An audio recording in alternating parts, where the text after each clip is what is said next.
Hello students, welcome to class. I'm sorry I'm late today. Now, in our previous lecture, we were talking about Babur and we had discussed his achievements, his limitations. Good morning, Rutuja. His limitations and evaluation as a ruler, whether he should be considered as a great empire builder or simply as a great conqueror. Right? Now, we also need to talk about the Tuzuk-i-Baburi,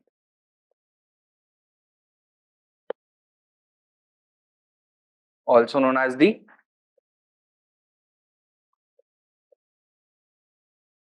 Babur-nama. What is it? It was Babur's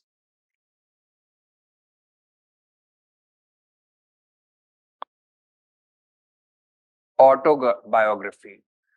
It was written in the form of a diary or a journal that he maintained throughout his life, although not all of it is available to us, and none of it is in fact available to us in the original form. Babur had written it in his native language, in his mother tongue, Chagatai Turkish, but only translations of it exist from the period of Akbar. But it is still a very valuable source of history, and it also gives us unique insights into the personality of Babur, right? Now, before we begin discussing the Tuzuk-i-Baburi in greater detail, take down a question. Evaluate the Tuzuk-i-Baburi as a source of history. Full stop. From this account,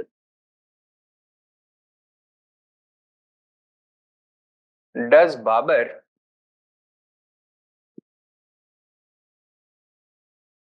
appear to be a cultured personality?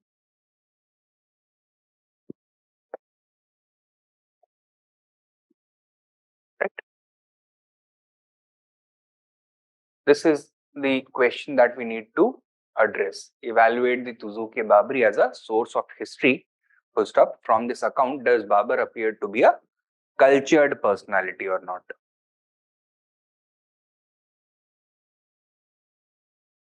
And now you can give the heading Tuzuk-i-Baburi.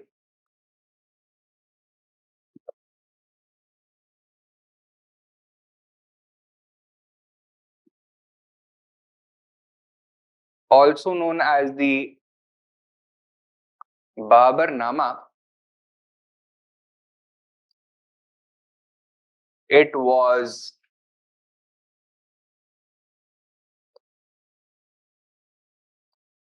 maintained as a journal slash diary by the first Mughal emperor,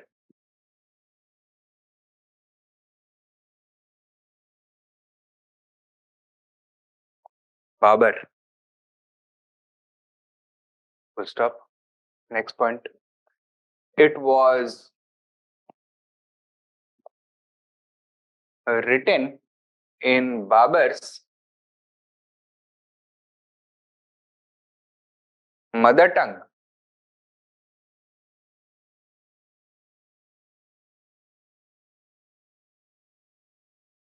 that is Chagatai Turkish.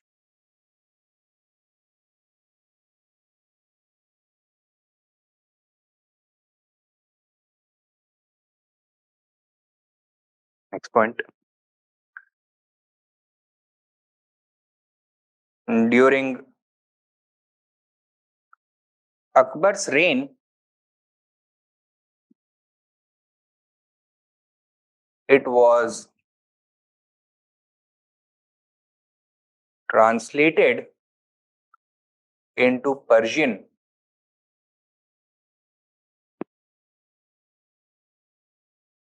by two different scholars. कौन कौन? Abdul Rahim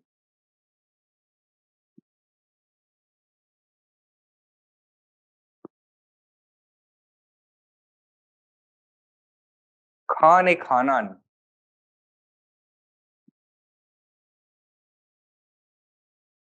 and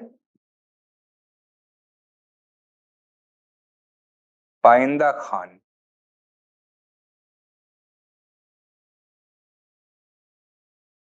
First scholar Abdul Rahim Khan-e-Khanan, second scholar Painda Khan.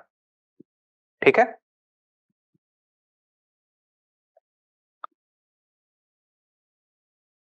Next point लिखो. Although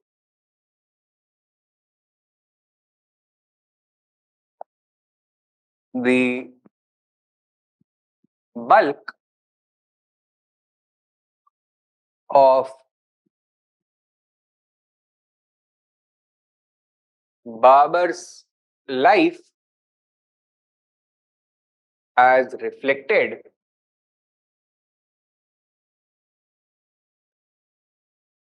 in the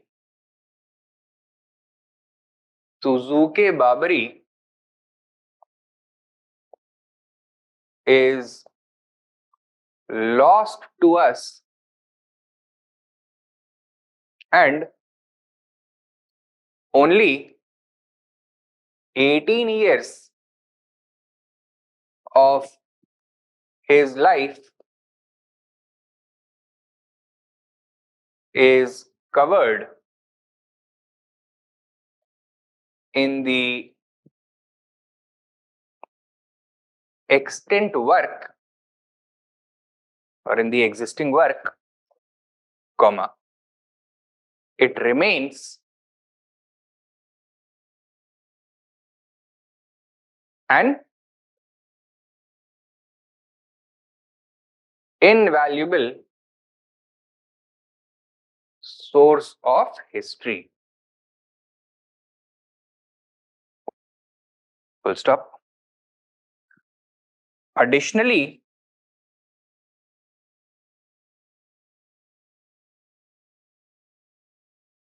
it also gives us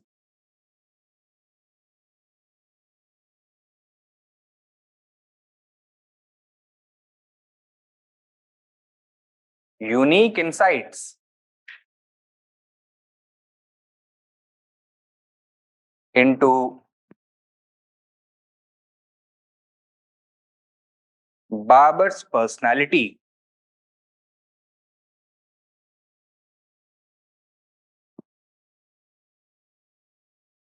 which is useful in dispelling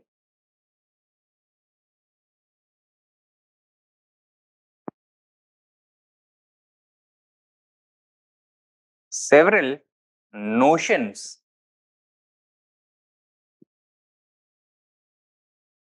about Babur. ठीक है? Generally, how is Babur viewed in history? What kind of a personality did he have? Was he interested in cultural activities or only in warfare? Only in warfare. Generally, he is viewed only as a great warrior, a person with a rough personality, right? But the Babur-nama gives a new picture to us. Okay? So this is our introduction. Next point, write down. The Tuzuk-i-Baburi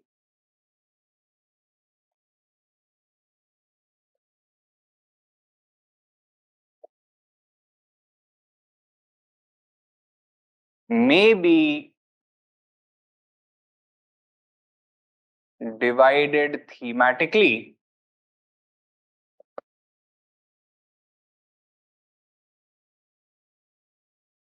into three parts: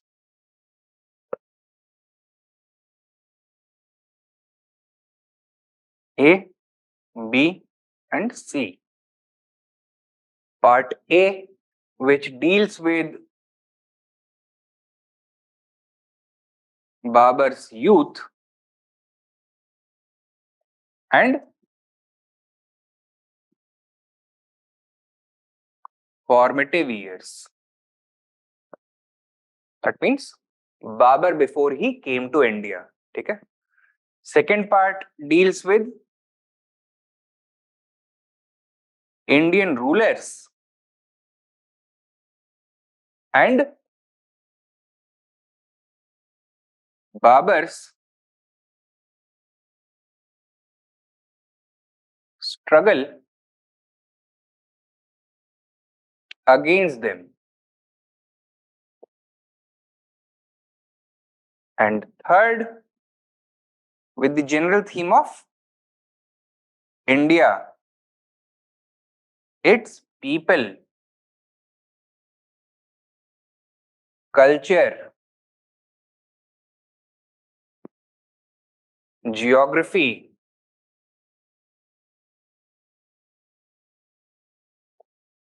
climate, flora and fauna,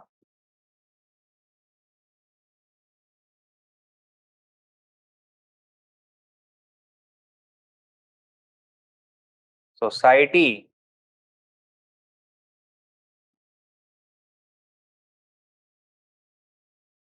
intellectuals,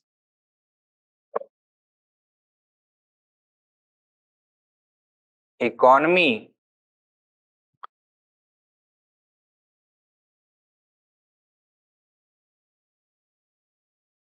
architecture, etc.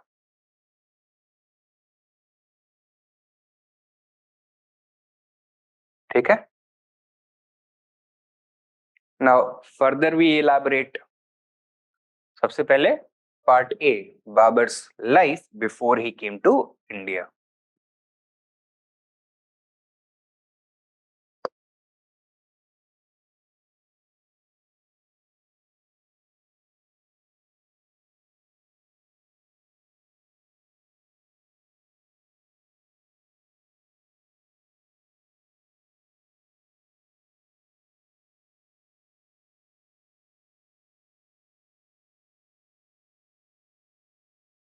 Write down. Babur informs us that his father,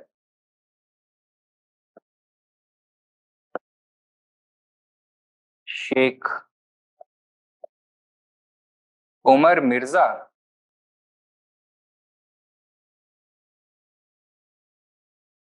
died at a young age,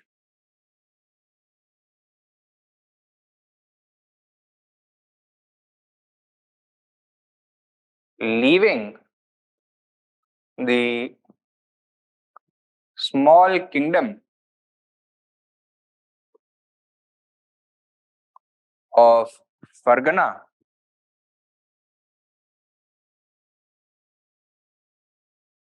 to him when he was only 12 years, 4 months of age.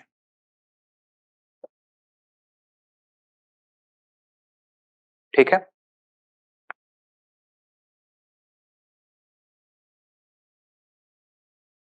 12 years and 4 months of age.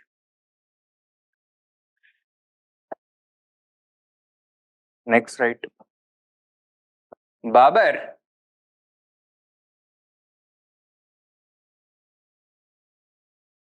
talks about his father with great respect.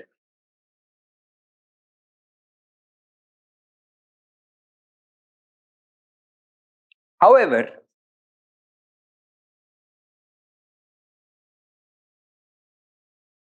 he considers his father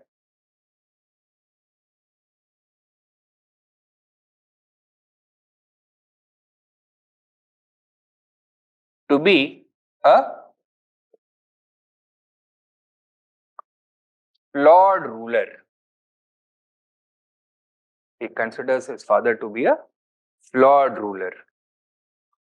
Why was he a flawed ruler, according to Babur?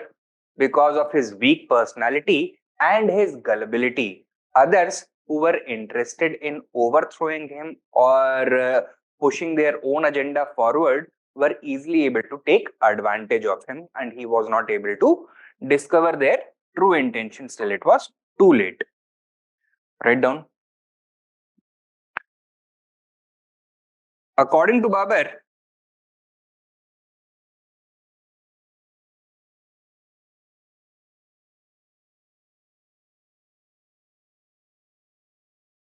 it was his father's mistakes that had contributed to the growing weakness of Fargana.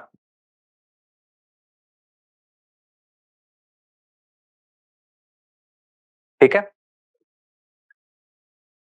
Next point.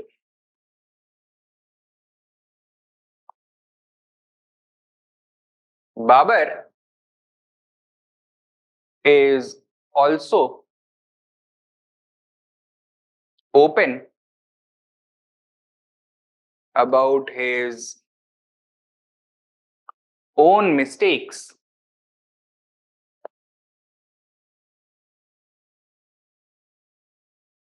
leading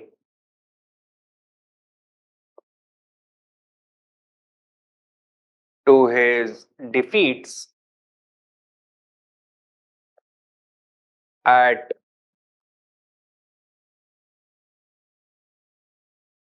Samarkand and Bukhara,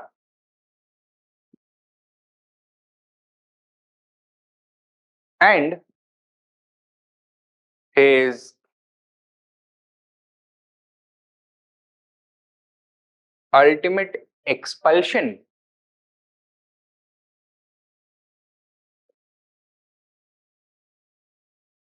from the land of his forefathers.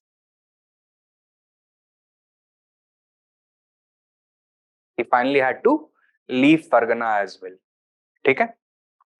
So he is not only honest about his own mistakes, but very surprisingly, especially for the Timurid and Chagtaid lineage, he also criticized his father, right? So in this sense, Babur was extremely candid, and this is something that is not witnessed in other writings of this period. लोग खुद को तो criticize कर देते थे, but they always treated their fathers and forefathers with absolute reverence. उनको कभी भी criticize नहीं करते थे. Babur was unique in this. ठीक है. Next, right? Babur also talks about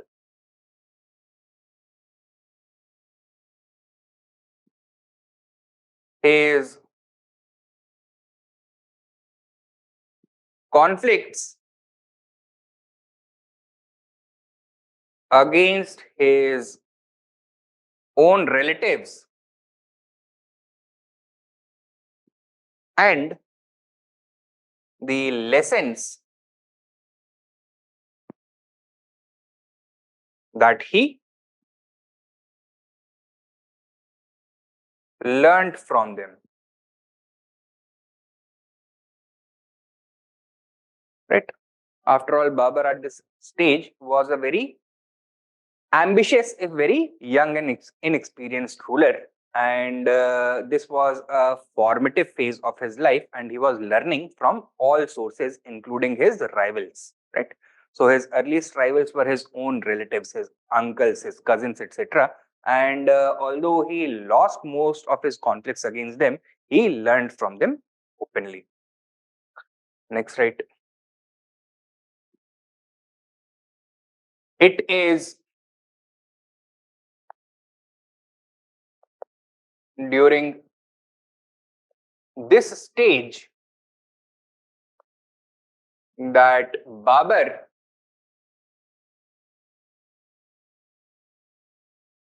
came face to face with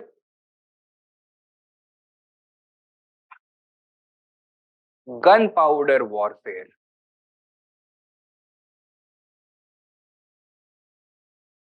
Full stop. In Babur's own words, he learnt the importance of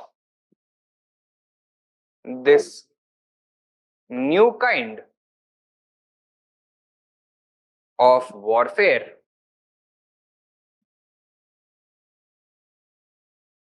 from his enemies and allies. When he talks about his enemies, he is primarily talking about the Ottomans and the Uzbeks.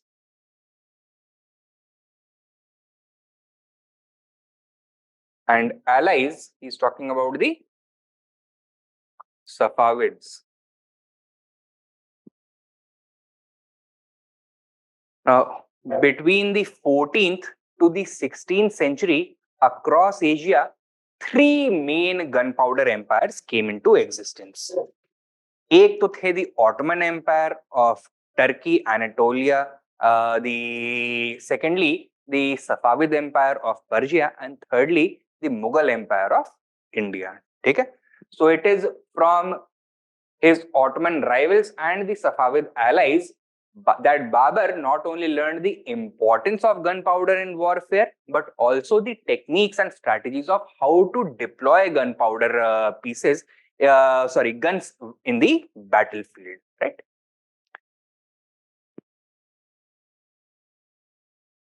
Next, right. He also talks about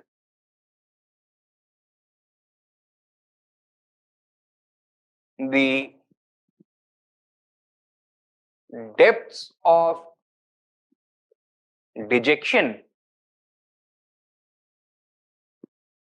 he encountered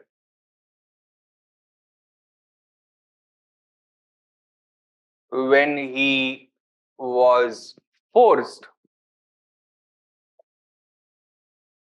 to flee from Fargana. He he talks about the deep depression that he experienced, right? And he has used very beautiful imagery in order to depict this. At the same time,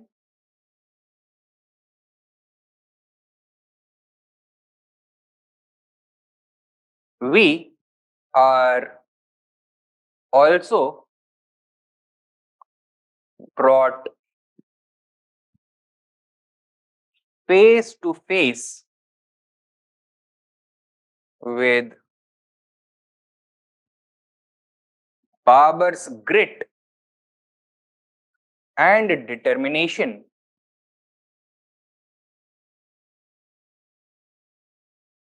leading up to the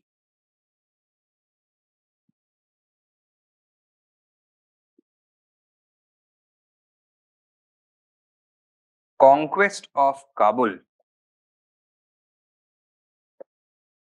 So when he left Fargana, most of his allies deserted him. In fact, the majority of his soldiers also left. Kabul was a very strong mountain fortress, mountain stronghold, which needed a very large army to conquer. It needed a very large army to break into. Babur no longer had this army. Not only he, but his soldiers were also completely demoralized. And when Babur decided to tell them that their ultimate objective is to enter the city of Kabul and take its fort, most of them gave up hope, right? In this scenario, Babur did not punish anyone. Babur did not force anyone to follow him. He simply picked up his equipment and began marching alone towards Kabul, right?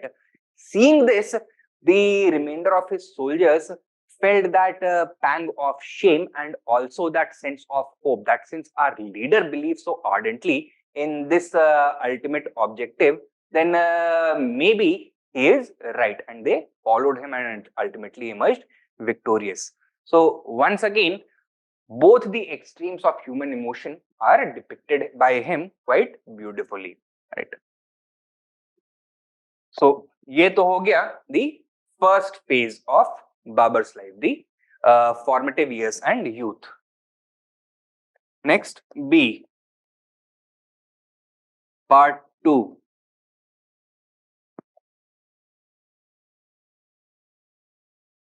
Indian rulers and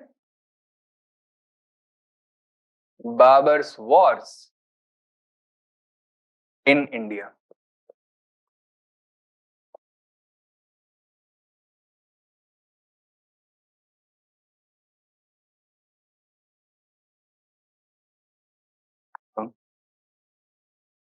Babur mentions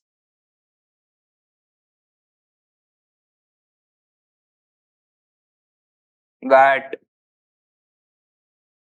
ever since his conquest of Kabul, he was drawn towards India.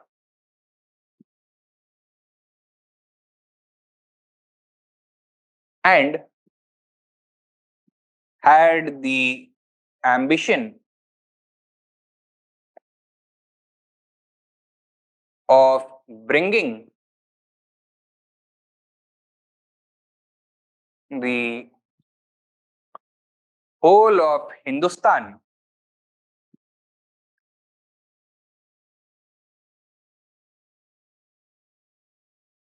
under his rule.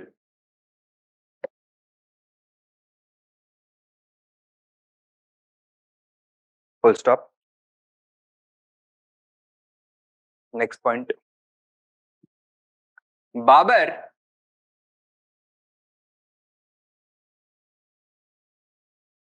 studied the political landscape of India and noticed its fragmentation.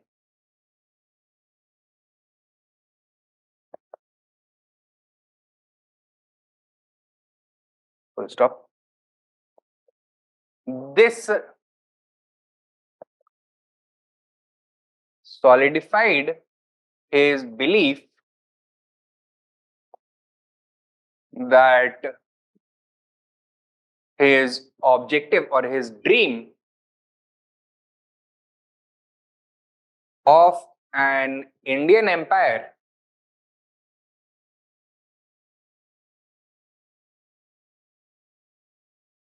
was attainable.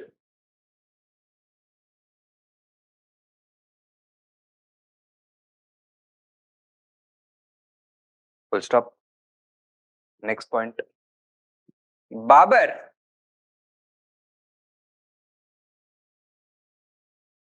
talks about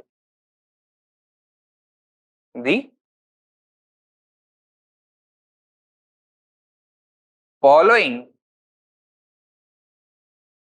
Indian rulers in detail.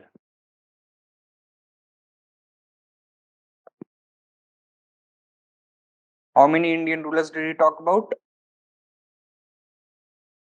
5.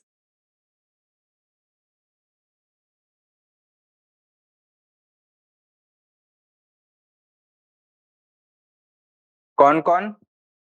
Write down number 1. Ibrahim Lodi,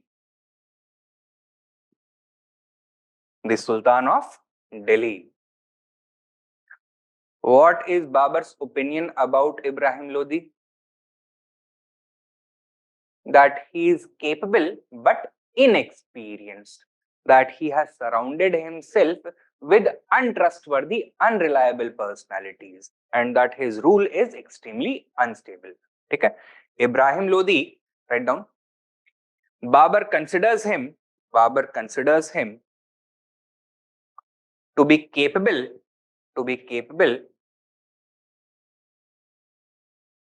but inexperienced. To be capable but inexperienced.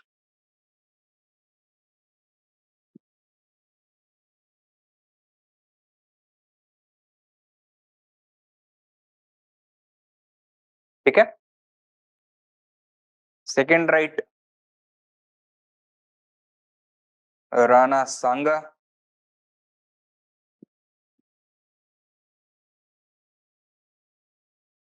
Babur considers him to be powerful and brave.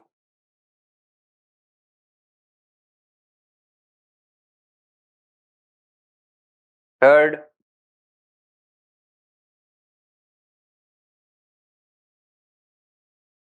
Bahadur Shah, the Sultan of Gujarat. Bahadur Shah of Gujarat. Number 4,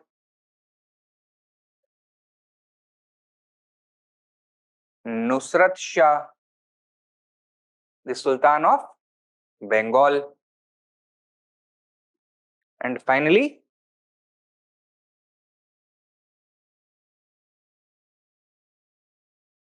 Krishna Dev Rai, the Emperor of Vijayanagar. And it is Krishna Dev Rai that Babur has reserved the highest levels of praise for. Babur considers him to be the greatest king in all the land of India. So write down. Babur has praised him the most. Babur has praised him the most.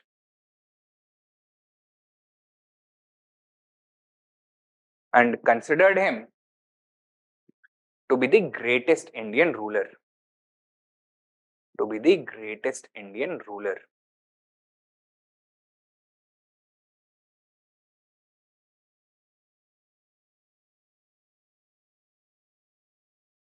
ठीक है? Next point, write down.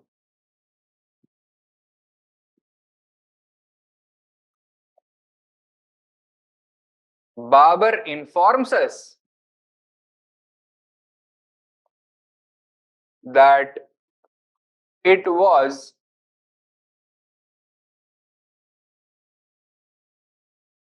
Ibrahim Lodi's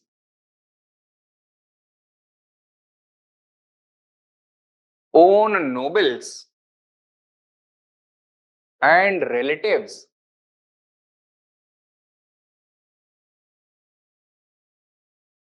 along with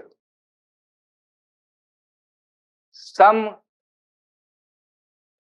Indian rulers who invited him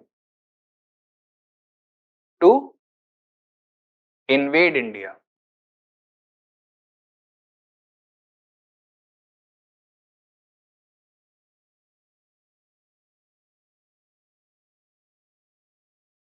कौन थे ये? These were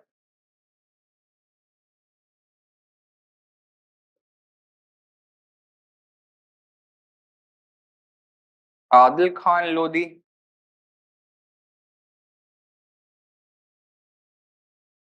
Daulat Khan Lodi,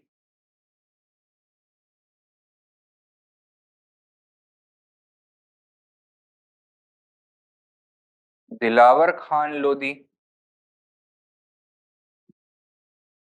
and fourth, Rana Sanga.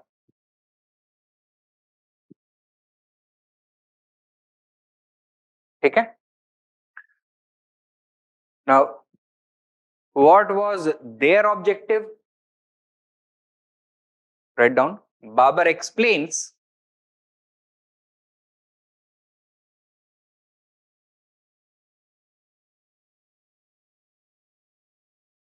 that they thought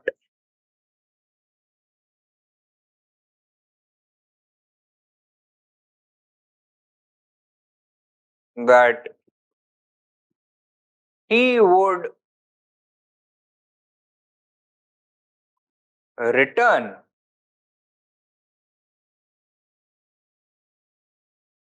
after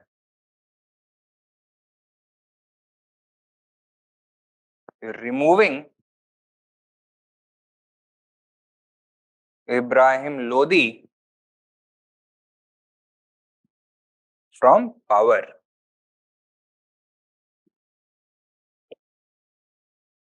Okay?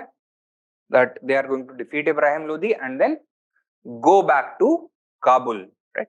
However, he obviously had other plans. So Babur explains that they thought that he would return after removing Ibrahim Lodi from power. Next point, right?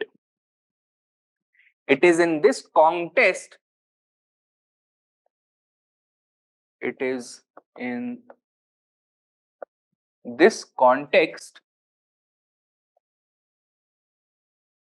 that Babur mentions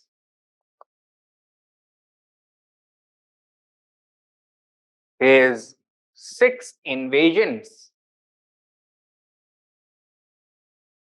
of India, beginning with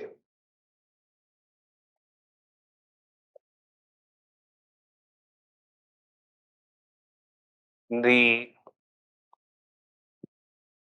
Battle of Bhira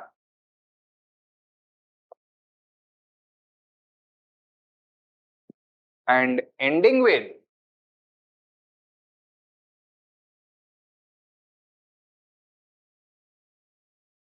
the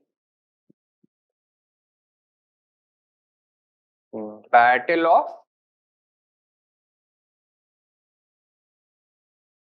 Panipat,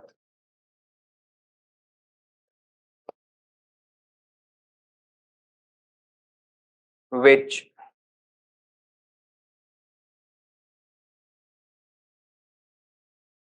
led to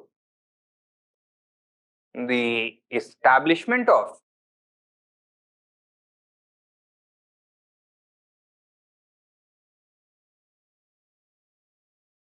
the Mughal Empire in India.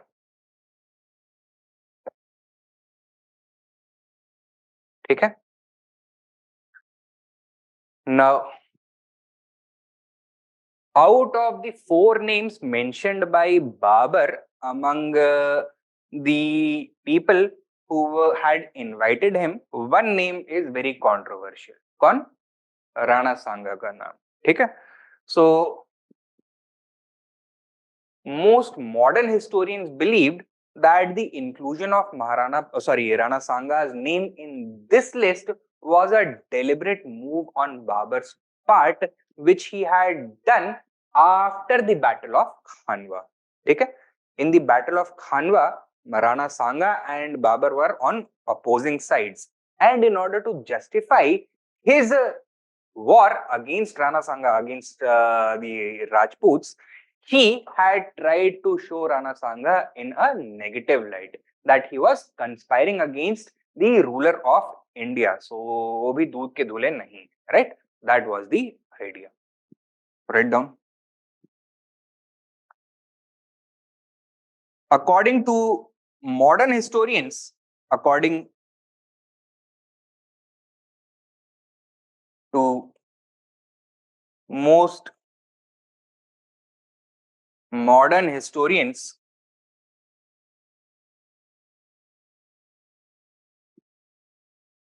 Babur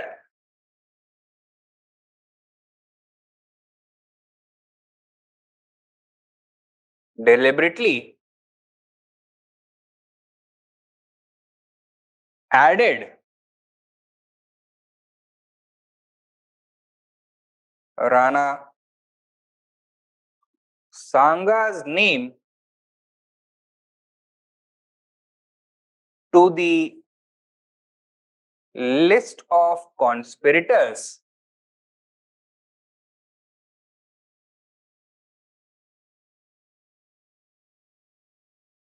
who had invited him to invade India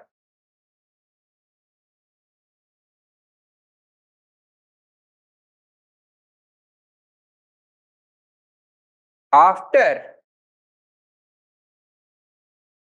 the Battle of Khanwa.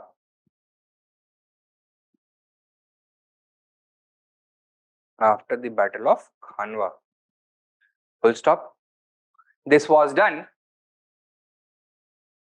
to show the Rana in a negative light. To show the Rana in a negative light.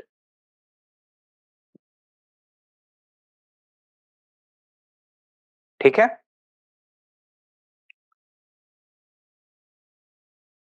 Next point लिखो. After Panipat,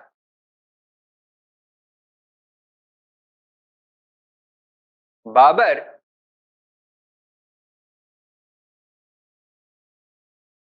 consolidated the Mughal foundations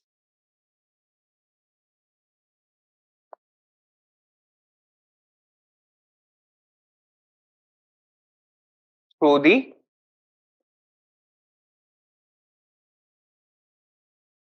following victories.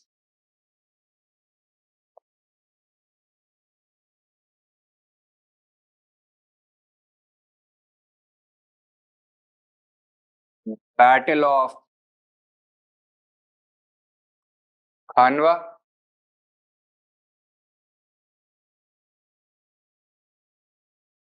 1527, which was declared as a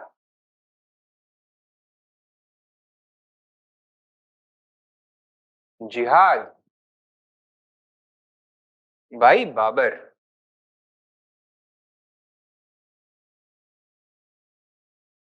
Why did he do this?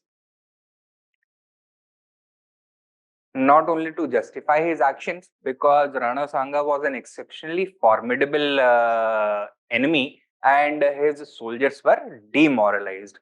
So to infuse them with religious zeal, with the Ghazi spirit, he declared it as a jihad, that you are doing holy work and those of you who die in battle are automatically going to receive heaven, paradise. Okay?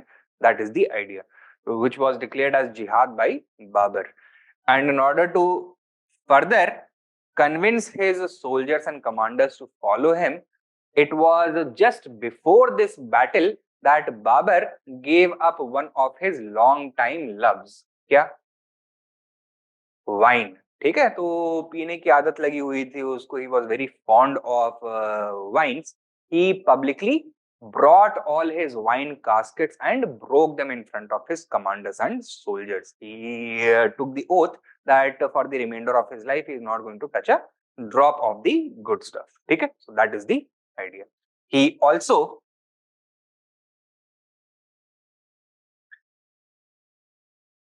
gave up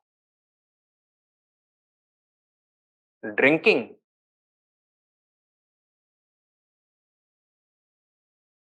which is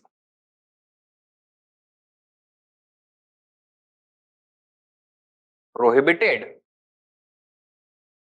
under Islam.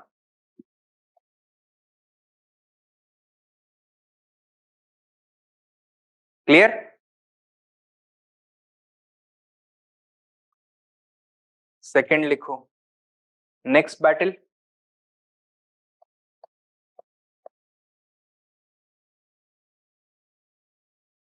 Battle of Chanderi, 1528. Against whom? Against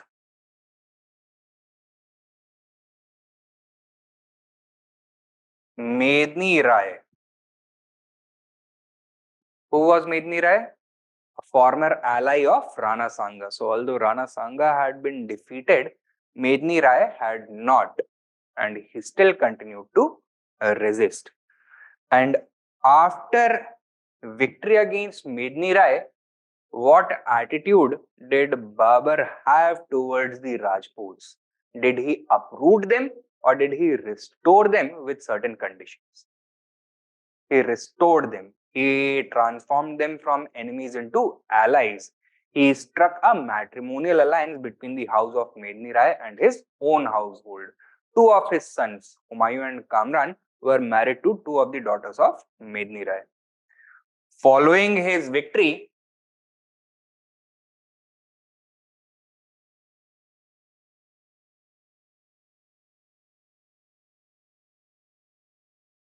Babur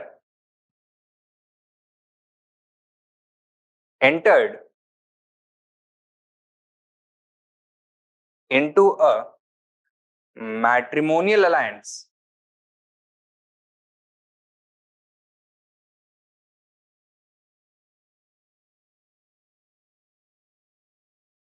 with the Rajputs.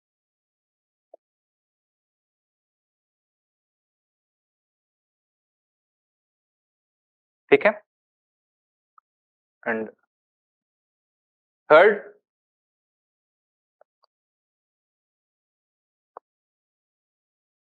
Battle of Ghaggar in 1529, in which he defeated the Afghans of Eastern India, that is Bengal and Bihar. ठीक है? Did he enter into any matrimonial alliance with them like he had with the Rajputs? No. Following this,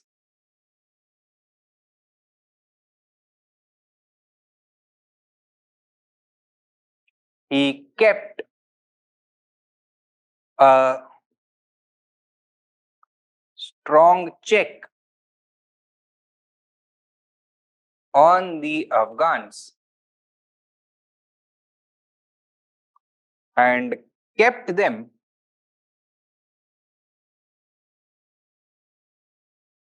at an arm's length distance.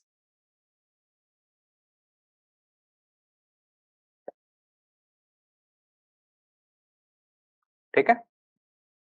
So why was this?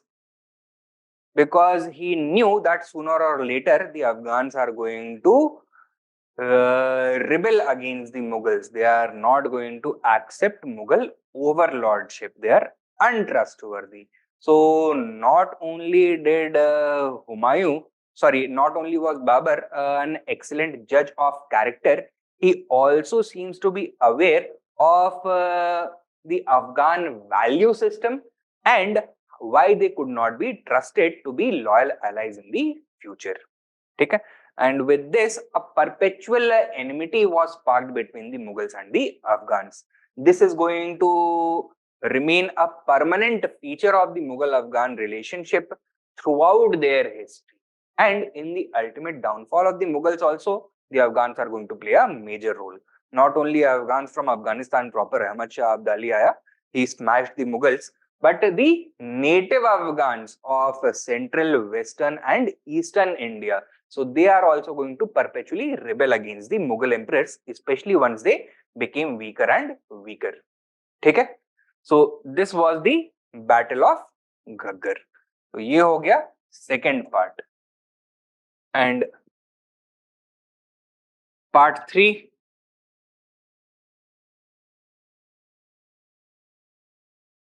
Babur's views on India.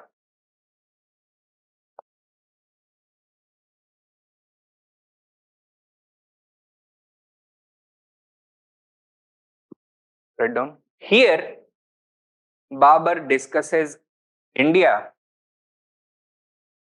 its people,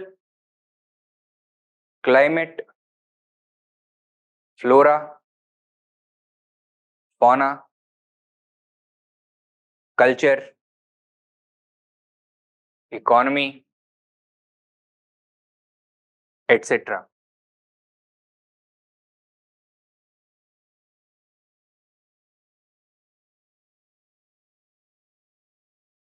ठीक है? And it is in this portion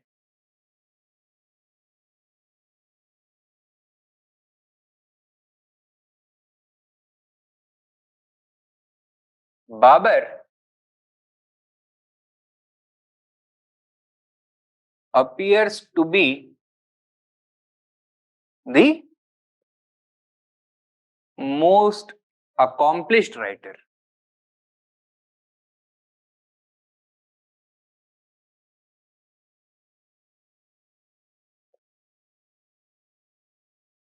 In this portion, Babur appears to be the most accomplished writer.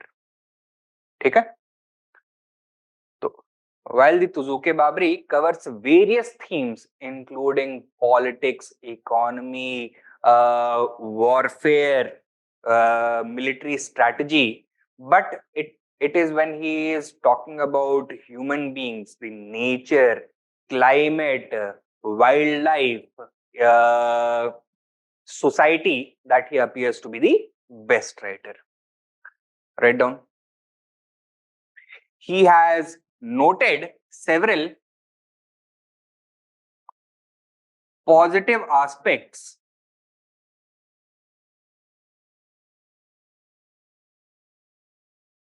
of India.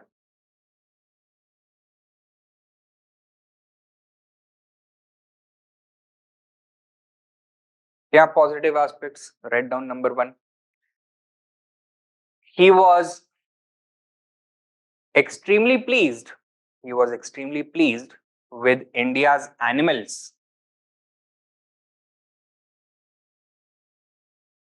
He was extremely pleased with India's animals, especially the elephant,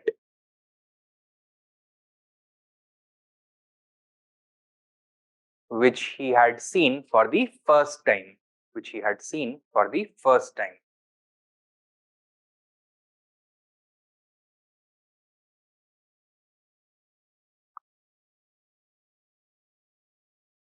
Next,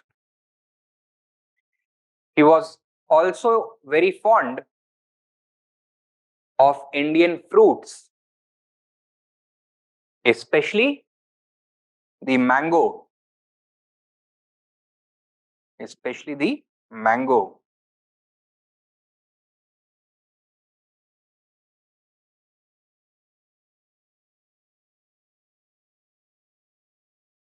Next, third, He was in awe of India's wealth. He was in awe of India's wealth, which he described using words such as lakh, crore, and Arab, which he described using words such as lakh, crore, and Arab. ठीक है? Next point, number 4. He was also impressed with India's bountiful agriculture.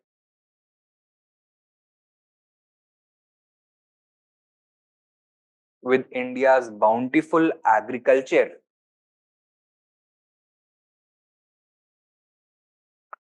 mentioning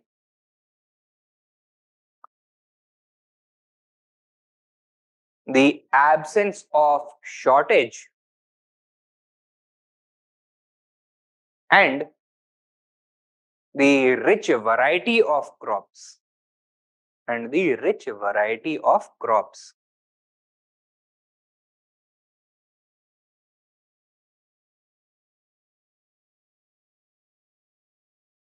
Next, number 5. He was equally impressed. By India's crafts.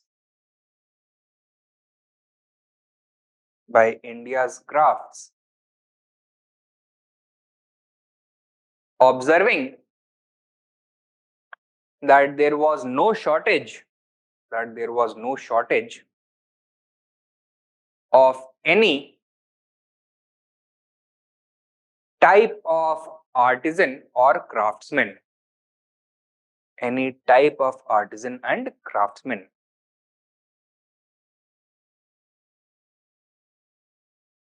And that Indian artists were extremely skilled.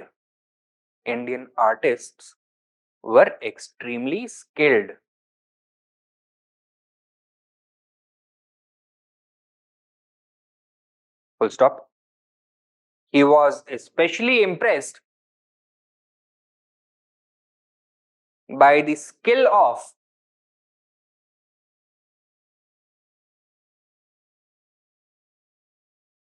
Indian weavers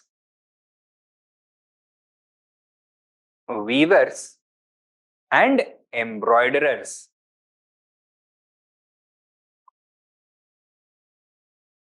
ठीक है?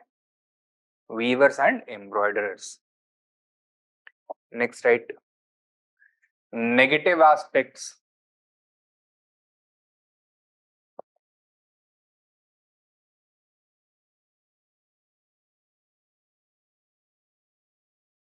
Write down. Babur was extremely displeased with India's hot and humid climate. ठीक है? कहां से आया था? Central Asia से. And India की गर्मी इसको नहीं समझ में आई. ठीक है? Next, right. According to him, Indian architecture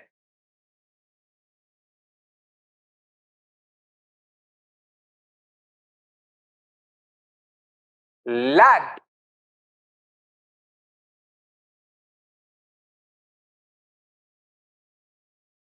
symmetry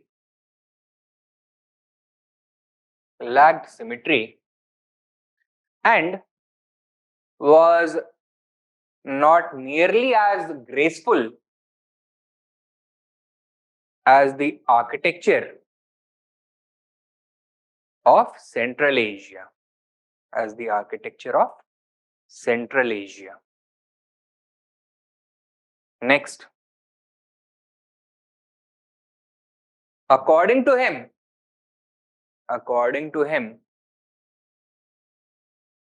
Indians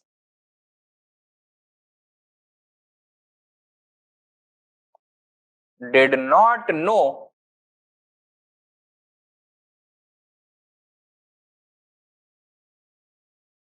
the art of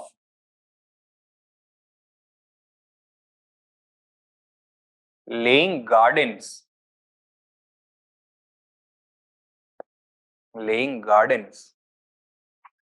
And he nostalgically remembers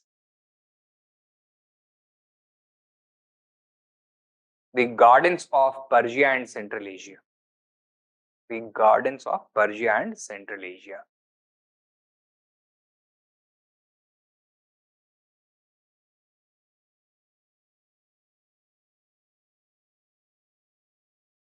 Next, right. Babur was extremely displeased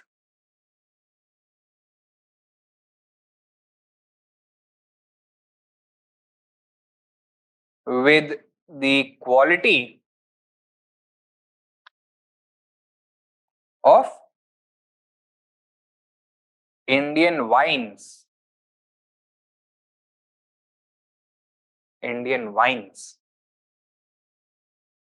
Full stop. He misses the sweet wines of Central Asia. The sweet wines of Central Asia. Next, right. Number 5. Babur also misses his favorite flowers, that is the jasmine and the rose, which were not native to India.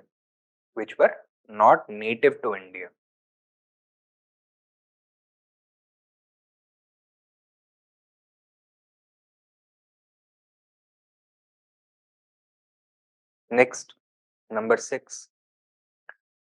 Babur felt that Indians had no sense of fashion,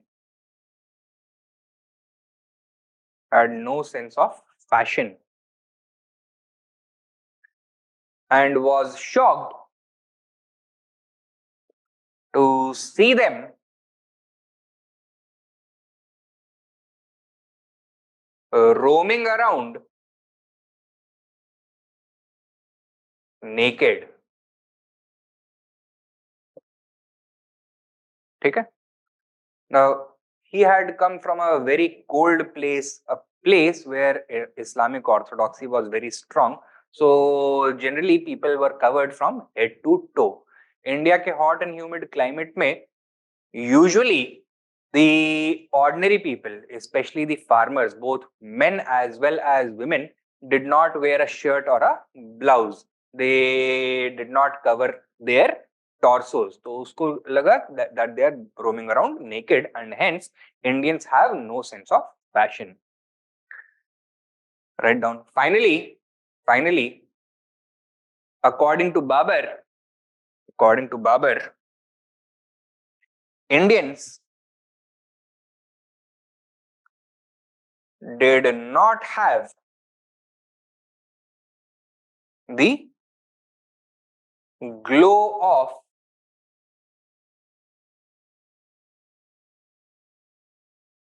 intelligence on their faces. Full stop. They were generally dull.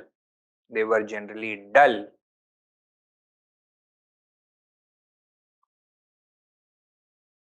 and lazy.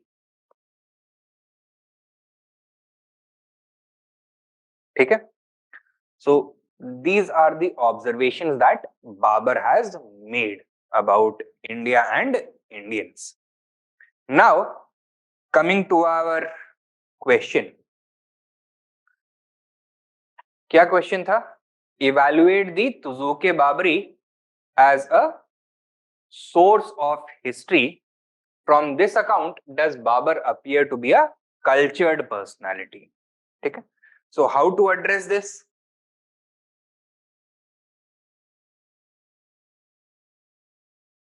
The Tuzuk-i-Baburi as a source of history. Now, since we need to evaluate it, we need to talk about both its strengths as well as weaknesses.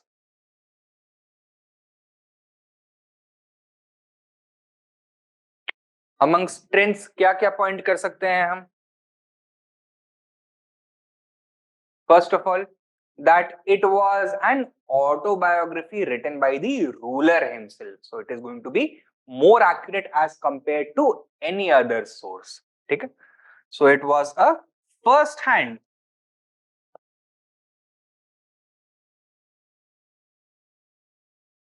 account by Babur himself. Therefore, it was more reliable than other contemporary sources, especially for learning about the important political developments during Babur's life. Since Babur himself was the subject of his writing, उससे बेहतर कौन जानेगा, right? Secondly, Babur was extremely candid, not only about his mistakes, but the mistakes and shortcomings of his forefathers, right? And this level of honesty is rarely seen in any of the other contemporary texts. So, Babur's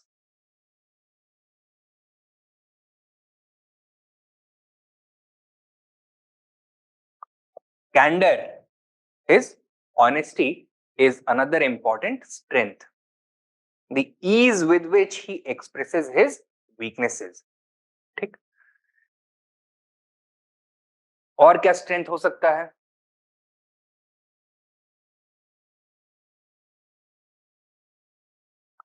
The Tuzuk-i-Baburi covers all the important developments which took place during Babur's reign, including his early struggles in Khwarizm in Central Asia, his conquest of Kabul and later Kandahar, his conquest of Punjab, his victory over Ibrahim Lodi in the Third Battle of Panipat, and the consolidation of the Mughal Empire with his victories over the remaining Indian rulers.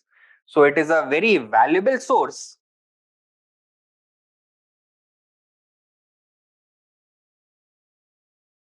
of political history.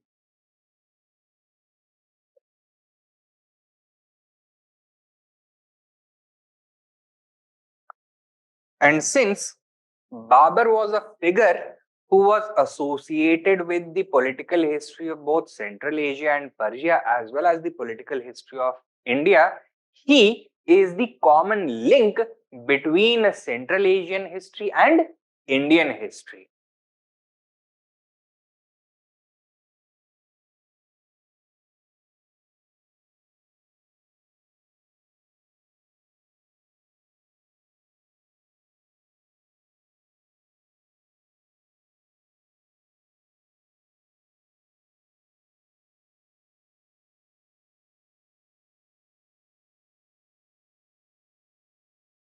Next, और क्या strength है इसका?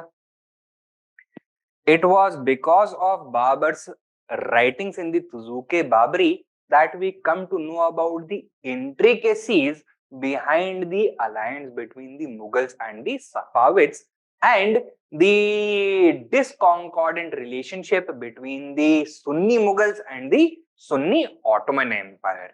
Okay? So it also gives us a preface into the future of Mughals, right? Their religious policy, their social policy. So the it gives us insights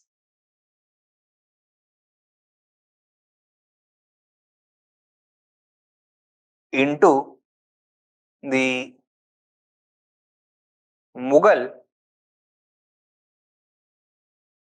Safavid alliance, and hence acts as a preface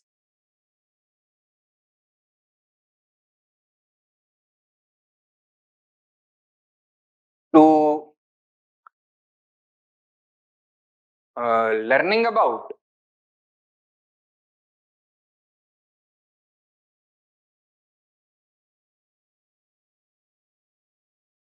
Mughal religious and social policy in the future. It is also a good starting point to appreciate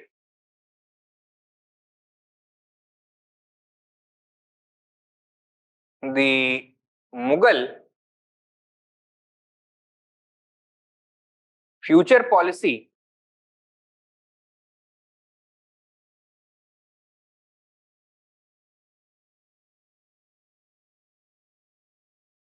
towards the Rajputs and Afghans. And by conducting a survey of the political landscape of India, Babur presents a starting point for Mughal imperialism, as all the kings and kingdoms mentioned by Babur were one by one overcome by the Mughals. हमको ये पता लगता है कि कैसे यहाँ से ही शुरुआत हुई. So he gives us a good survey or an overview of the contemporary Indian political landscape. And not only this, his in-depth analysis of Indians, Indian culture, its economy, and art, especially in how he conducts a comparative analysis of conditions in India with those in Central Asia,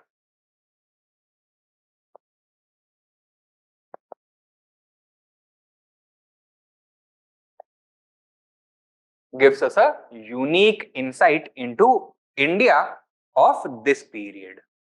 ठीक है?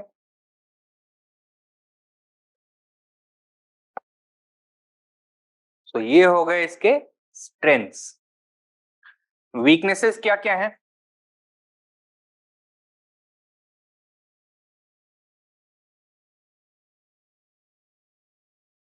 Firstly, does it cover Babur's whole life?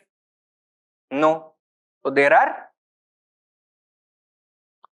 large gaps in the historical narrative of the Tuzuk-i-Baburi. ठीक है?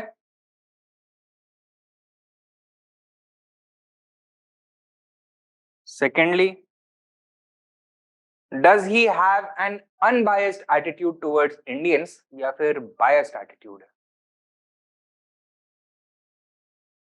Unbiased है या biased है? अरे कैसे describe किया है इंडियंस को? As people without any glow of intelligence on their face, के डल हैं, लेजी हैं, लेथार्जिक हैं, निठल्ले हैं, कामचोर हैं, इस तरह से डिस्क्राइब किया है, right?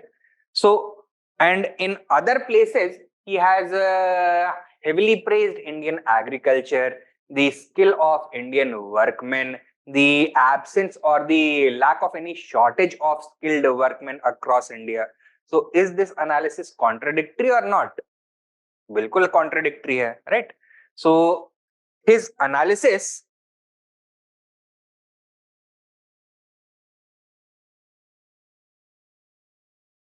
of Indians is biased and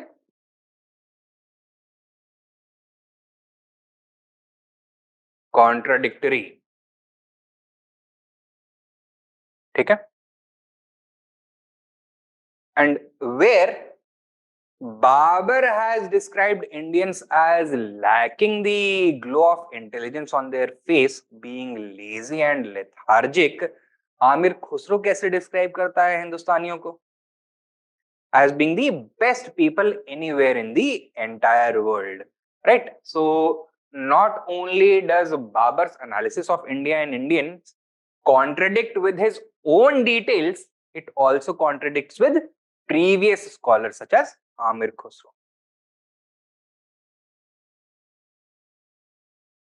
Thirdly, now while Babur is extremely honest, there are also some elements of dishonesty in his narrative.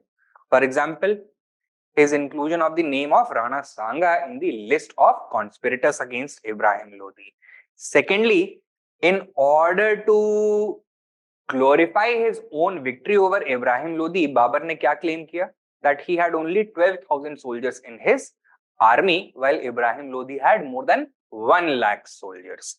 Now, the number as estimated by modern historians, Ibrahim Lodi ka, that was roughly between 50 to 60,000, so 4 to 5 times the size of Babur's army. Babur ने सीधे क्या claim किया था? That it was 10 times as large as my army. So it is also, the Babur-nama also has some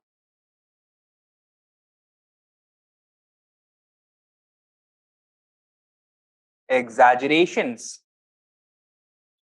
and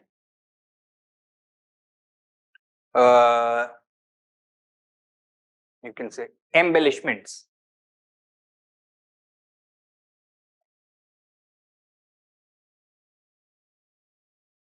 Where Babur has given priority to political convenience over historical accuracy. And fourthly, while it is a primary first-hand account, did Babur have access to all the regions and people that he was talking about? Did he ever personally visit Gujarat or Vijayanagar or Bengal? नहीं, ठीक है? So his account of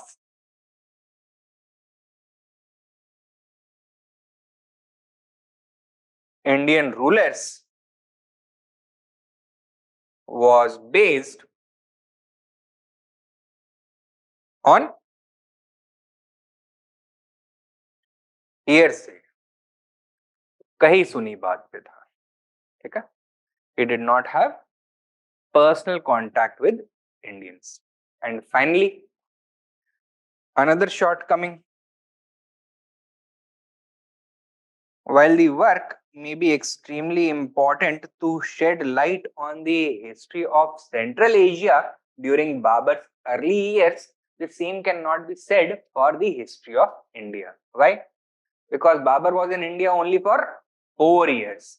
He had been in Central Asia for the bulk of his life. Okay? So Babur's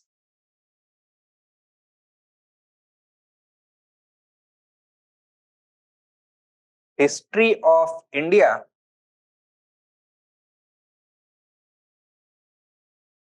was based upon very short periods of observation.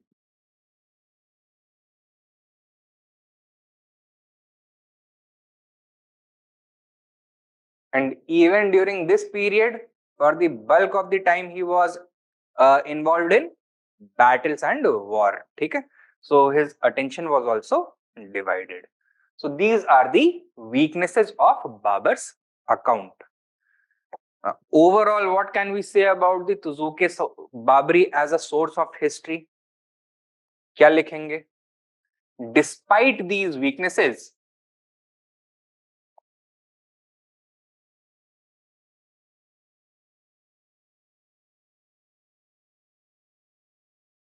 Babur, sorry, the Tuzuk-i-Baburi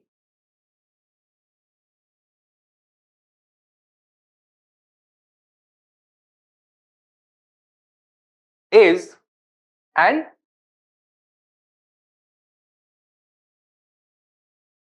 extremely valuable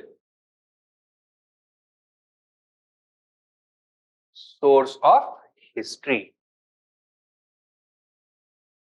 Why? Because it covers a major watershed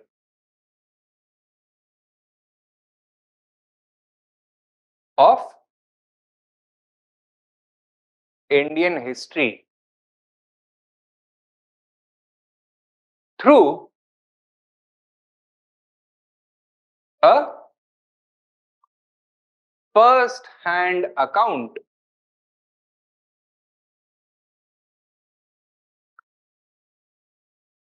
of the conqueror. ठीक है? Additionally,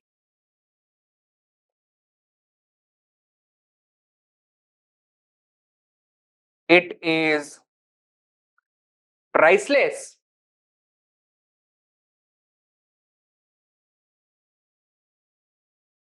for giving a unique perspective of India through the eyes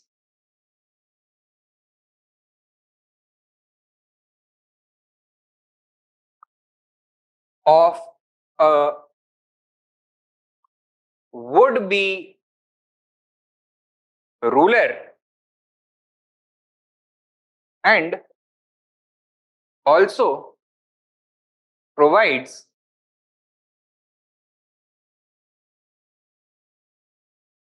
unique insights into his personality. Okay? And then finally, you can add a note of caution that despite its usefulness as a source of history, all the details supplied by Babur should not be taken at face value and must be critically evaluated. ठीक है? तो ये तो हो गया the Tuzuk-i-Baburi as a source of history. And second portion क्या था? From the Tuzuk-i-Baburi, did Babur appear to be a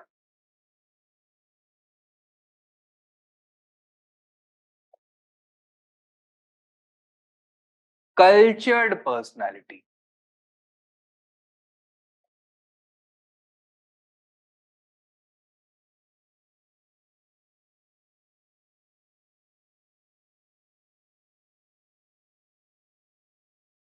ठीक है?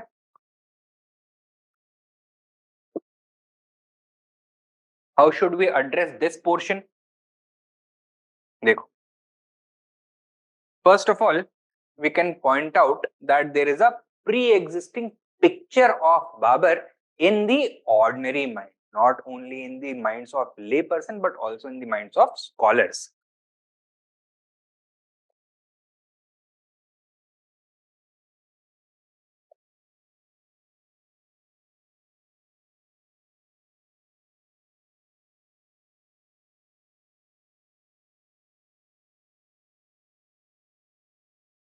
Pre-existing notion about Babur क्या है? That he was a great warrior who had little time or interest in cultural pursuits.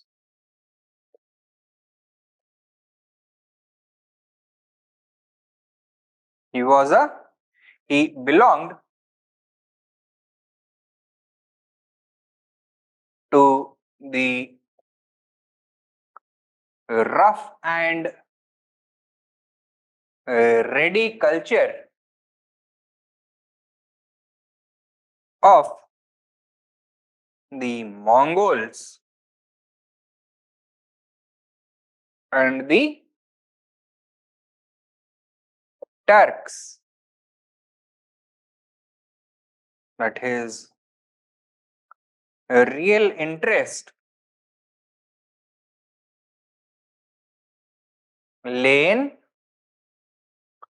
warfare and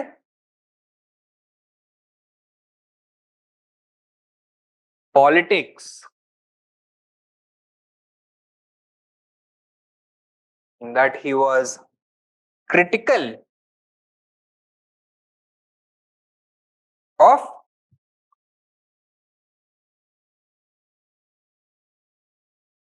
luxury and comfort. He had criticized his father for indulging in these things, and thus he was not a cultured personality.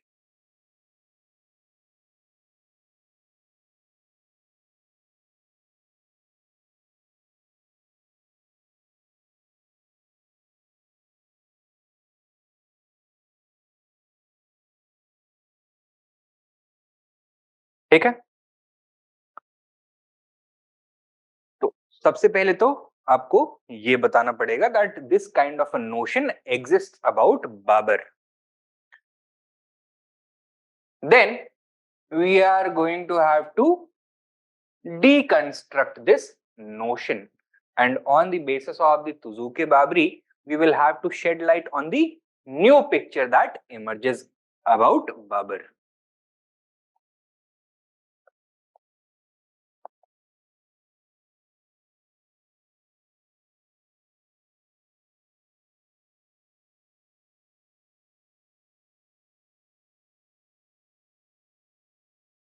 Now, the Tuzuk-i-Baburi is not simply a valuable source of history, right?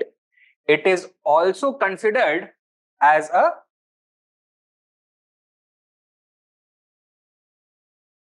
literary masterpiece in its own right.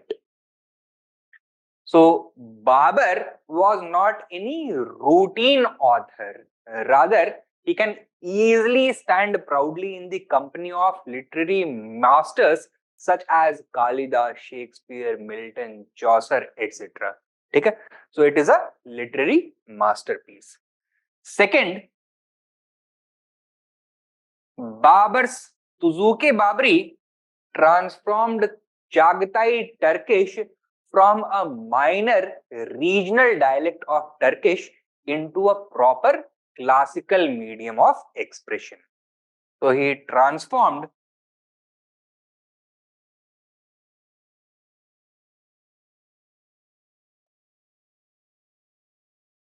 Turkish into a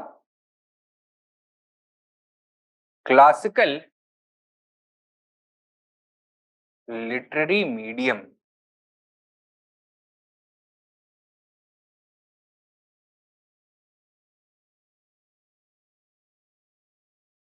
Thirdly, the candor, honesty, and lucidity with which he writes and expresses his thoughts take the Tuzuk-i-Baburi from a normal autobiography written by a ruler into a philosophical work which can stand in the company of other such works, such as the Confessions of Saint Augustine or the Confessions of Rousseau.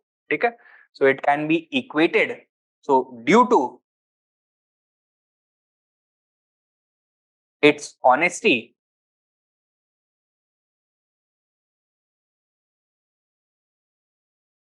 it can be put into the category of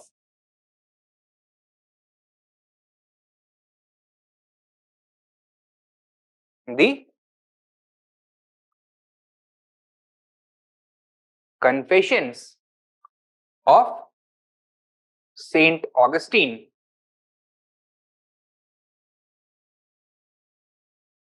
and Rousseau. Confessions is the name of a book. एक confessions लिखा Saint Augustine ने and another one was written by Rousseau, in which both of them have very openly confessed to their own shortcomings and sins.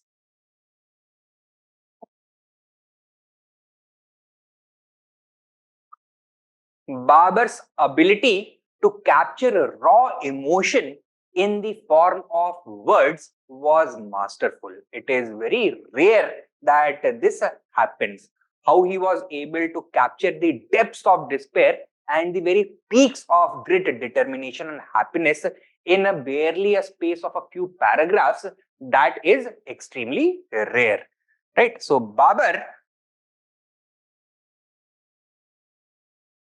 had the ability to capture raw emotion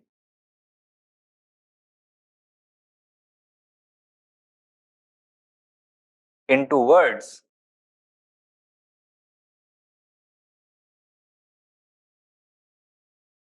through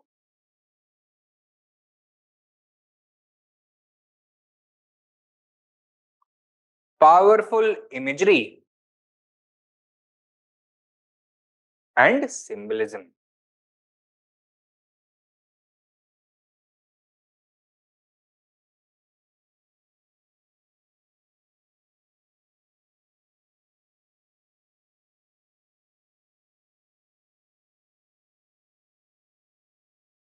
The minute detail with which he observes nature, art,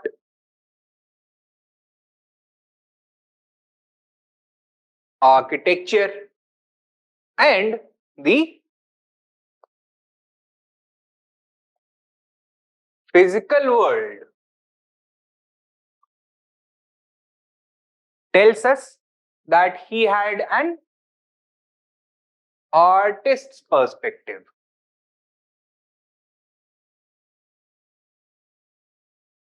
Thus, he was a cultured personality.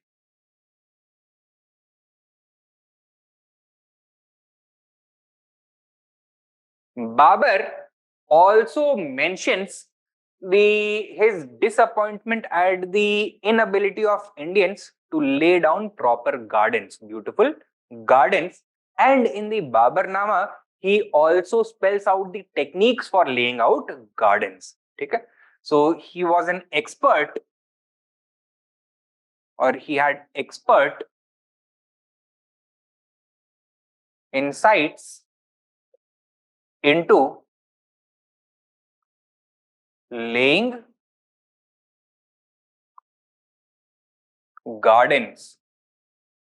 In fact, he himself constructed or introduced a new category of gardens known as the Charbagh style of gardens.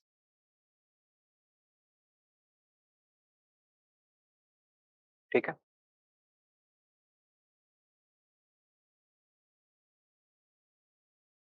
Although Babur may not have been very interested in fine arts, especially painting, that was largely because of his personal inclinations. This does not mean that he was not interested in the arts at all. In fact, Babur mentions that for a few years he had the Persian master painter Behzad come and live at his court at Samarkand. ठीक है? So the Persian master painter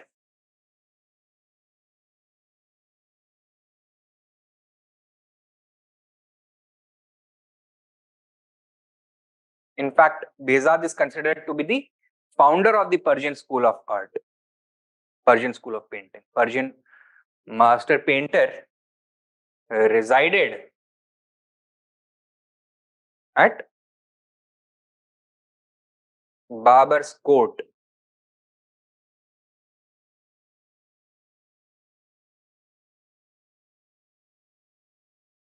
However, Babur himself was not very interested in painting. Despite this, Babur maintained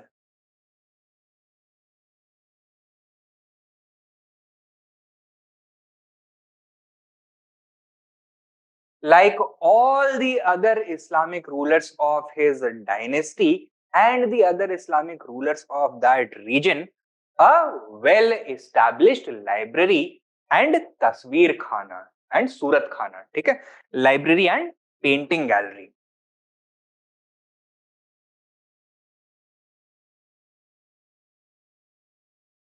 In fact, we can write a well-appointed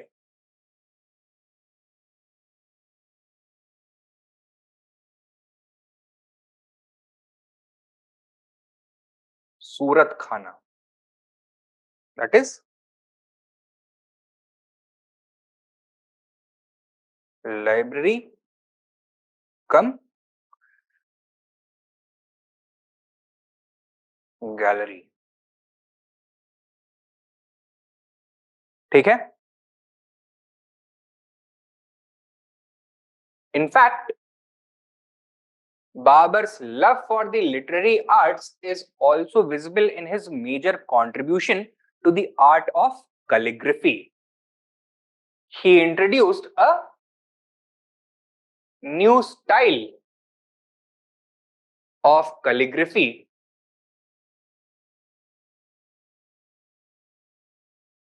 known as the Khat-e-Baburi.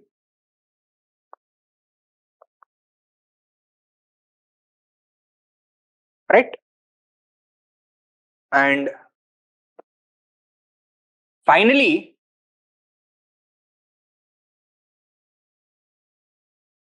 his ability to observe the minuteness of human emotion, human interaction, and the human personality that is unique among all other rulers. That means that he was equally a ruler, equally an artist, and equally a philosopher. So his ability to form incisive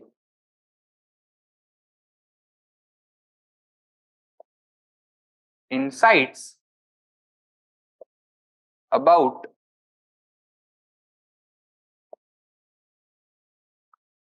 human behavior,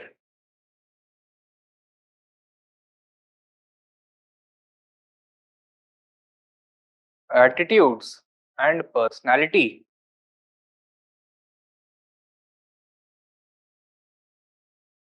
make him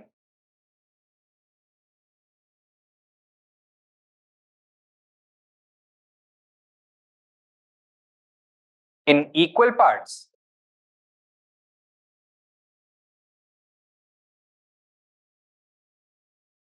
A ruler, artist, and philosopher.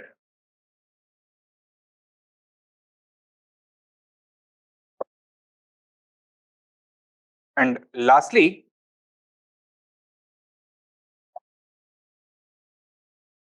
it is clearly observable that Babur is the best author when he is writing about non-political details, right? That means his real interest was not in politics or warfare, but in nature, in human beings, in flora and fauna, etc. Okay? So Babur appears to be the most accomplished writer when he is not talking about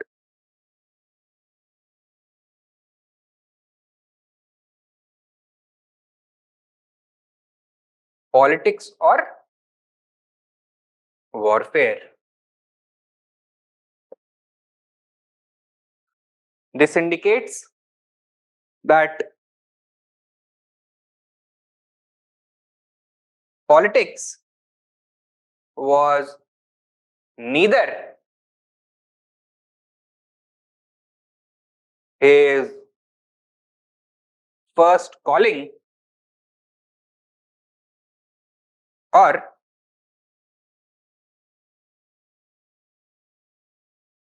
his true love. Rather,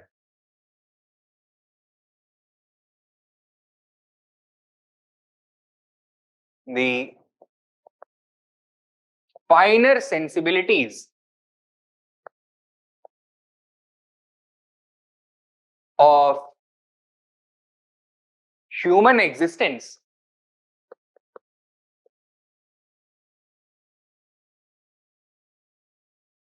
naturally appealed to Babur.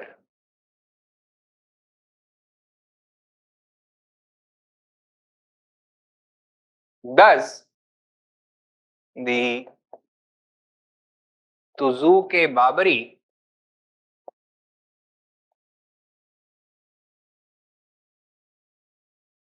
definitely reveals Babur as a cultured personality.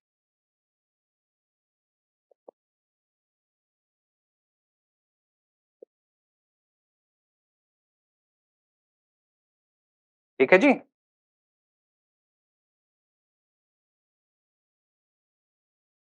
तो अभी will you be able to address that question?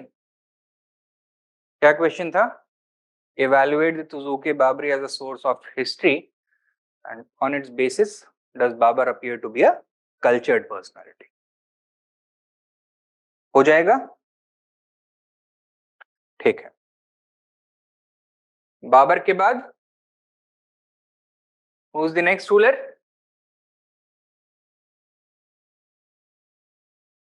Humayun. What is the period of his reign, tenure? 1530 to 1540, and second from 55 to 56. So first period of 10 years, second period of 10 months, punctuated by an interregnum of 15 years. तो 1540 से 1555 तक the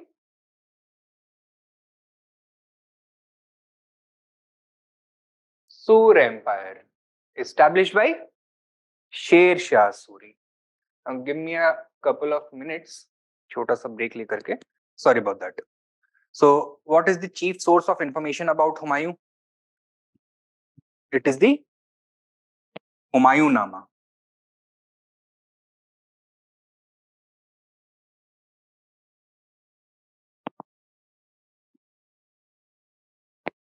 This was the biography of Humayun written by his sister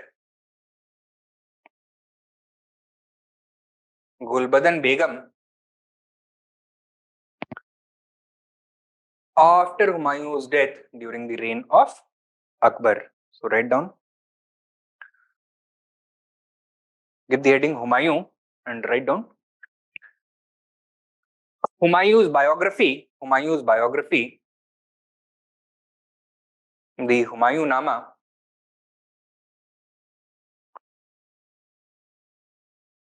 was written by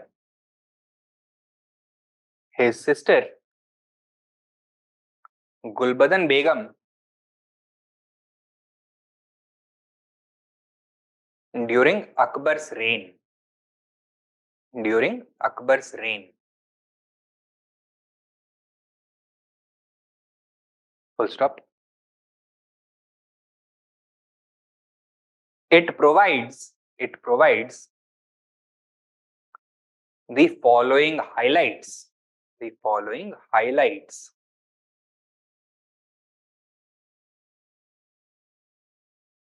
of Humayun's reign. Of Humayun's reign.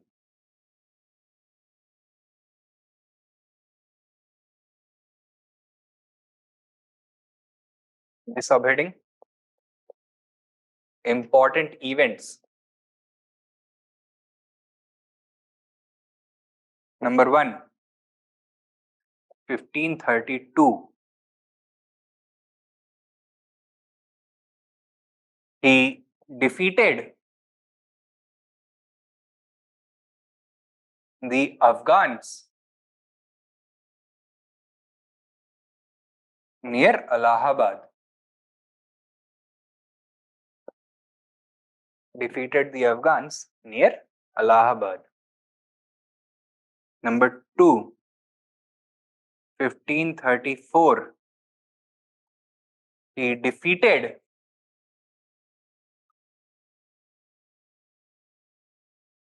Bahadur Shah, the Sultan of Gujarat.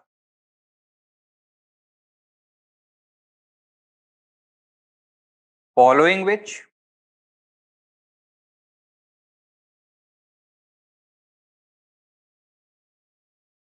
he began constructing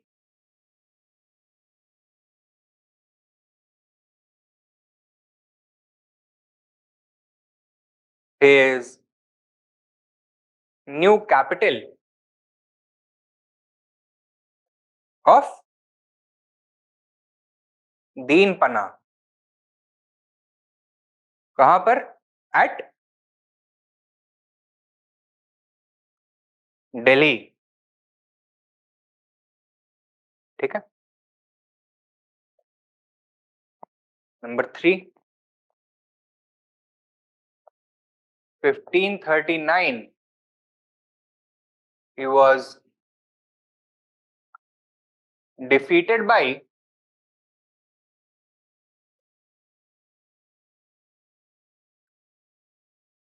Sher Shah Suri at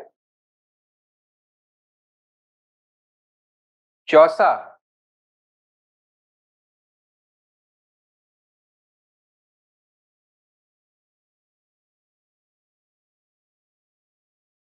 Next, 1540. He was once again defeated by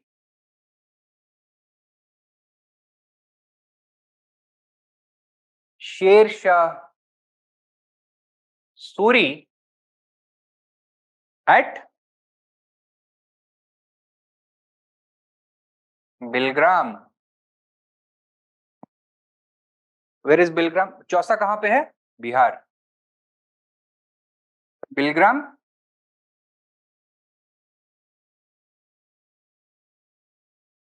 Kannauj, near Kannauj. And following this, what did he do?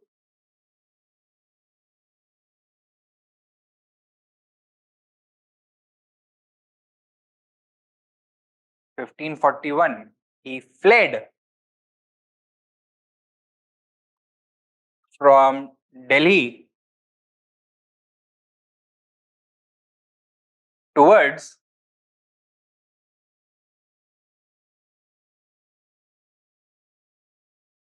Persia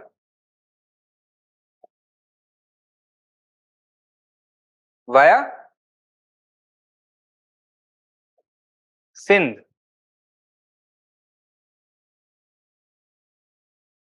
And it was during his flight from India towards Persia that he met with a Persian noblewoman.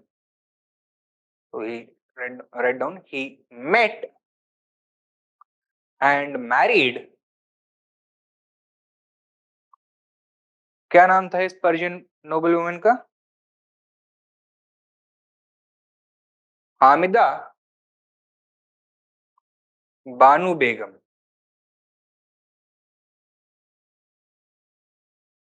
And shortly following this, Akbar was born. ठीक है? Akbar was born कहां पर? At Amarkot.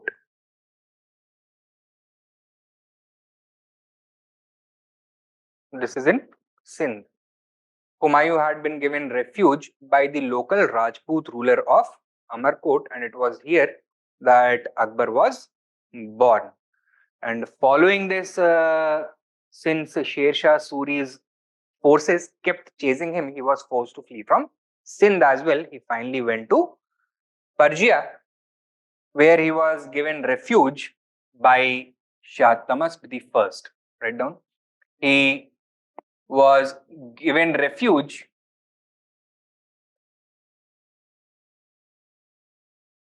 by Shah Tamask the First, the ruler of Persia.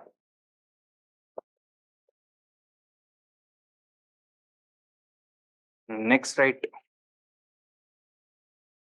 6. 1555, he returned to India with Persian help and restored the Mughal Empire after defeating the later Suri rulers and generals, in which the Battle of Sirhind in 1555 was the most decisive battle.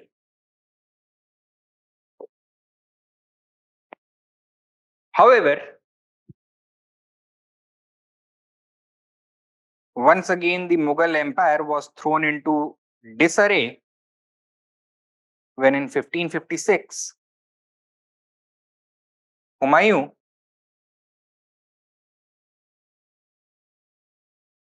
died accidentally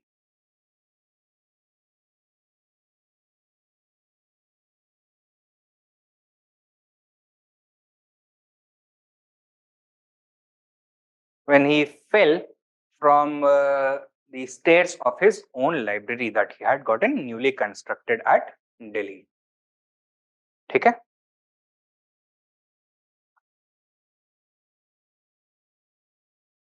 Now,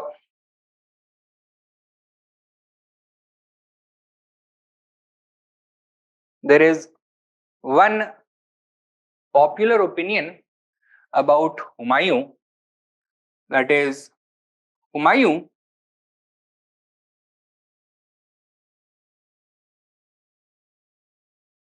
tumbled through life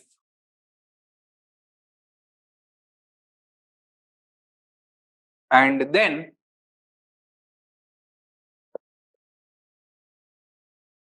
tumbled out of it.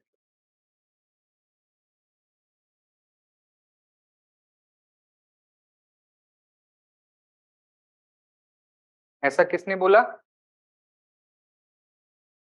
Stanley लेनपूल.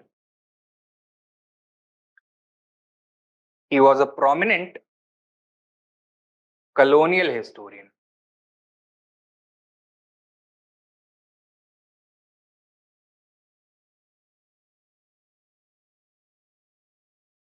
ठीक है? What does this statement signify? ये हुमायूं को positive light में देख रहा है या negative light में देख रहा है? नेगेटिव लाइट में. It is based on the opinion that Humayun was an incapable and unsuitable ruler. ठीक है? तो यही स्टेटमेंट यूपीएससी ने एक क्वेश्चन के फॉर्म में भी पूछ लिया है. Humayun tumbled through life and then tumbled out of it, within quotes, discuss. ठीक है? तो इसको अगर एड्रेस करना हो तो कैसे करेंगे? First of all, give the background of this statement. किसने दिया हुआ है? स्टैनली लेनपूल ने.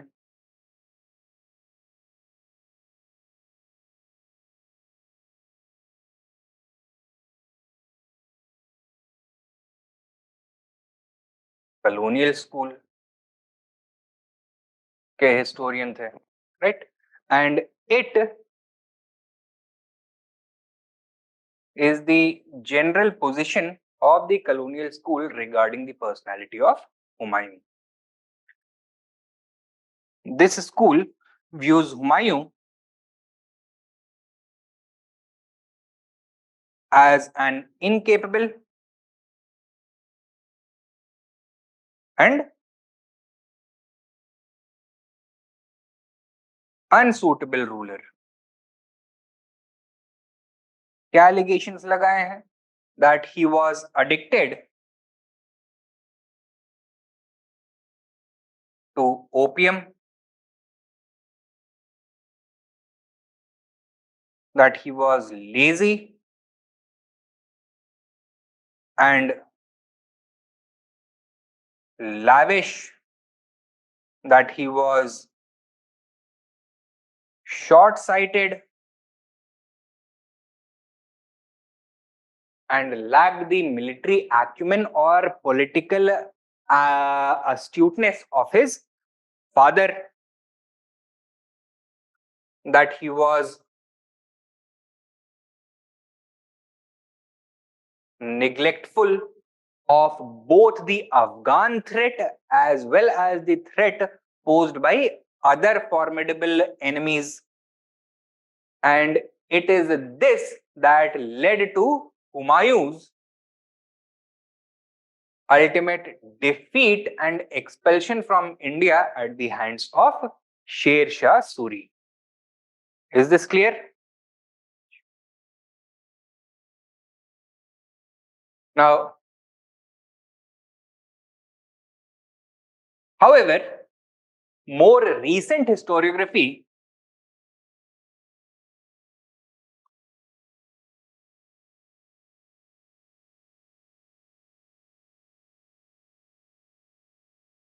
has revealed an entirely different picture in which some of the hidden capabilities of Humayun as a ruler have come to light. First of all, his decision to construct the city of Deenpana while perceptibly ignoring the threat posed by the Afghans actually had strategic value. Why? Deenpana, which was located in Delhi, was much more secure as compared to Agra, which was always and permanently threatened by the ambitious rulers of Malwa and Gujarat, especially Bahadur Shah of Gujarat.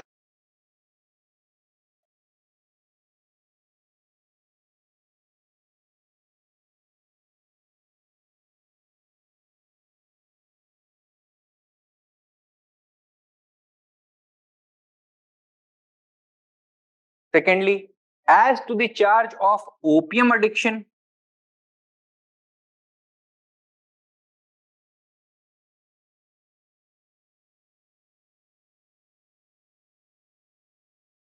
Humayun was not the only Mughal emperor to be addicted to opium.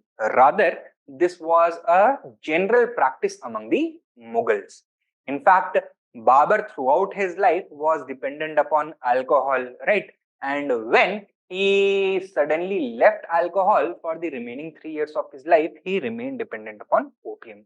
In fact, apart from Shah Jahan and Aurangzeb, all the other Mughal emperors, even the best and the worst of Mughal emperors, always took opium. Okay? So, opium for them was a general way of life. It was not a matter of addiction. Moderation में लेते थे. ऐसा नहीं है कि पूरे time नशे में ही धुत रहते थे. तो जैसे ऑफिसर्स पैग होता है ना, उस तरह से ओपियम था उनके लिए. Thirdly, as far as his decision to divide the empire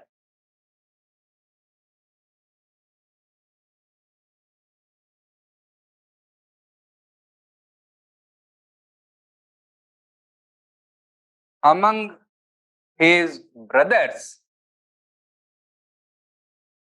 was concerned, इसके पीछे भी historical roots हैं, historical explanation है.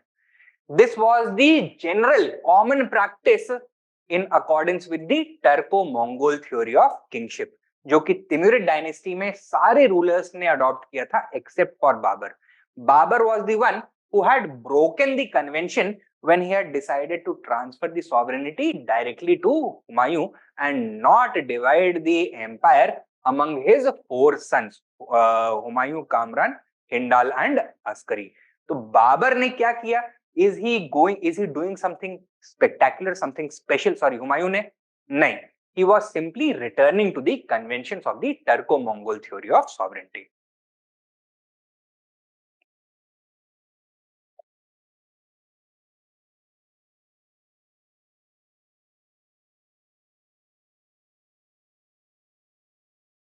It is a different matter that his brothers, instead of assisting him in overcoming the other challenges, became his greatest weakness. ठीक है? And fourthly, when you look at the adversary of Humayun, was it any ordinary person? No, it was Sher Shah Suri, who has been universally accepted as not only one of the greatest warriors of the whole of medieval India, but also one of the greatest empire builders, institution builders, and administrative innovators and reformers. So his rival had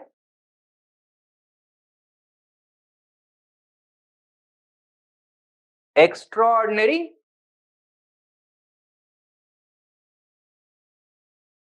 capabilities.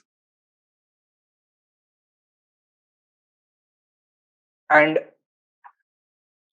as far as his comparison in military acumen is concerned with respect to Babur, we should not forget that Babur is also regarded as one of the greatest warriors of not only medieval India but the entire medieval world. he was a battle-hardened commander. Humayun was still very young when he came to the throne. He was inexperienced, unprepared. The empire did not have any proper institutional structure. It did not have any administrative structure, so to speak of. So Humayun had inherited an extremely unstable empire, and despite this, he was able to register early victories against both the Afghans as well as Bahadur Shah of Gujarat. Okay?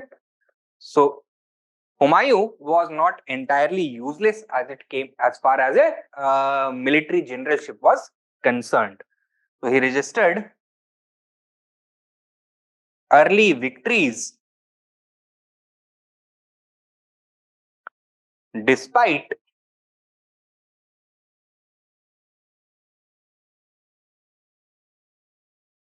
several challenges that only kept on growing.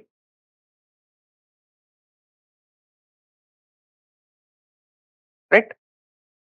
And finally, had Humayun been the useless, lazy, lethargic opium addict that colonial historians have alleged him to be, would he have ever been able to regain his empire? No.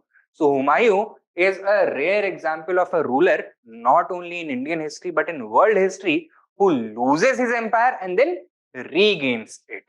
Okay? So Humayun was able to regain his empire,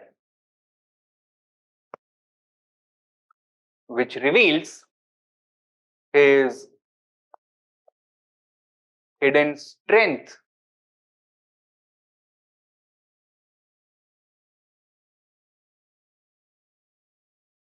conviction, and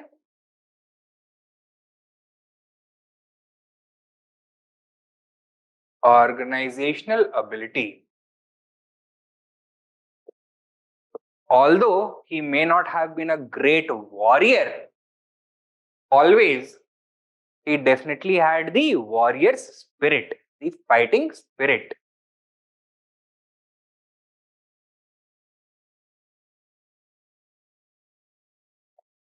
And finally, the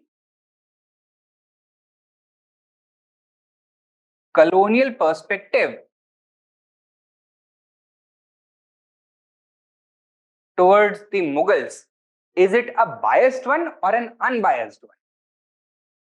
It is an extremely biased one.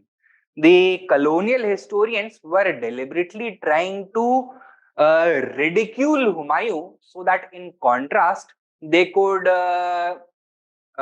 glorify Sher Shah Suri. And उसके पीछे grand design क्या था? That you remember from the colonial perspective of history जो शुरू में करा था, that they wanted to ridicule the Mughals as a whole, so that in contrast they can justify their own rule by defeating the Mughals. And for that, they were trying to give most of the credit for the great developments during the Mughal period to Sher Shah Suri rather than any Mughal emperor. The colonial perspective was inherently biased, and hence it needs to be re-evaluated in a fresh light.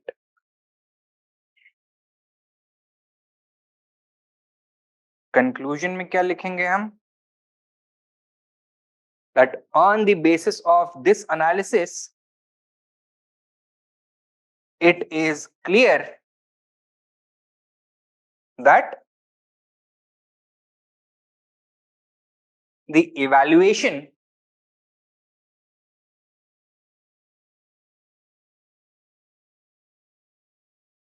of Humayun as a ruler is not straightforward.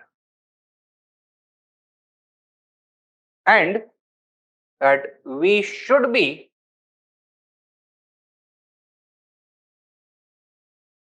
careful in making any generalizations.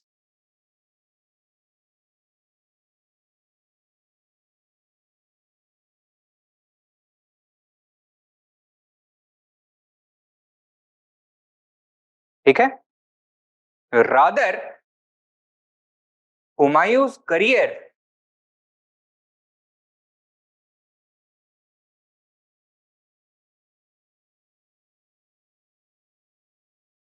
should be viewed in its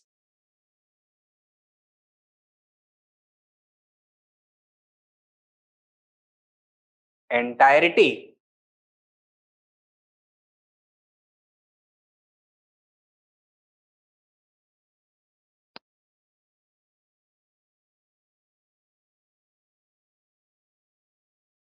In order to